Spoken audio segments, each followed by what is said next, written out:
Okay, yan na tayo. Okay, Yun, no? Banggit na nga lang po, paano po yung magiging Sistema po. Wala, unang-una, I would like to, on behalf of the people of Manila, we are very grateful to JCI Manila sa grupo nila Edison K at ang kanyang mga kapwa miyembro sa JCI for helping us creating a facility that can be made available sa aming mga kabataan sa Luzon. Ito mobile computer learning center, very close to my heart to. Kung may paalala ko lang sa inyo, when I was a counselor then, in 1998, tinatag ko yung ISCOM, yung ISCOM Moreno Computer Learning Center. That was in 1998. Until natapos ako as Vice Mayor, we've served more than 20,000 graduates. Kaya nakita ko yung value nito sa mga kabataan kasi maraming mga naging estudyante namin went to further study in tech industry. So with this, ngayon through JCI, ito'y gagamitin naman ng ating Manila City Library Office para ipalaganap ito araw-araw, ilatag araw-araw sa mga barangay sa Luzon na Maynila.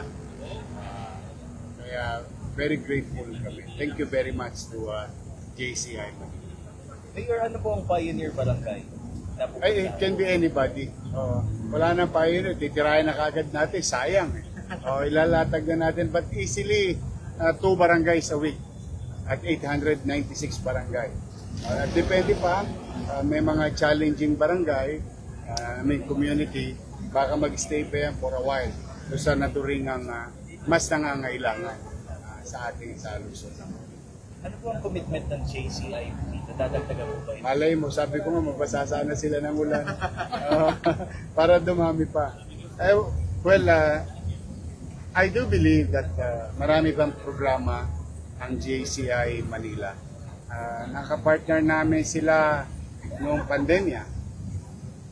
Sa kasagsagan ng dilubyo ng buhay natin, JCI Manila is with the city government.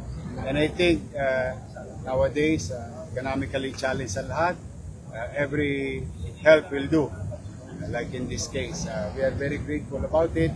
And I hope, as like what you have asked, sana nga madagdagan pa. But for the meantime, masaya kami sa ato. Specifically, Mayor, ano po yung ituturo po nila? Yung instruction? Computer literacy program. Mayor, last for me po, tagulan na rin kasi. Oo. Other matters. Ano po yung hakbang natin para mapigilan yung pagbaha sa or at least madness? Well, we continue to develop our training system, and I don't know with DPWH how far yung kanilang na-achieve. But with regard to Manila, maraming area na inaabangan namin na ginawa nila.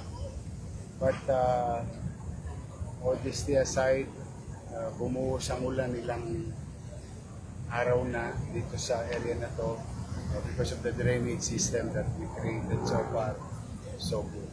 But I cannot promise that because I don't know, alam mo Maynila, luma Maynila, and we live a few inches below sea level.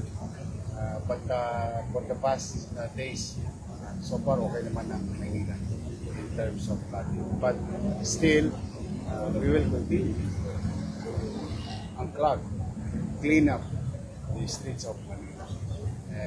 The very least that we can do as city. Thank you, Mayor. Thank you. Okay.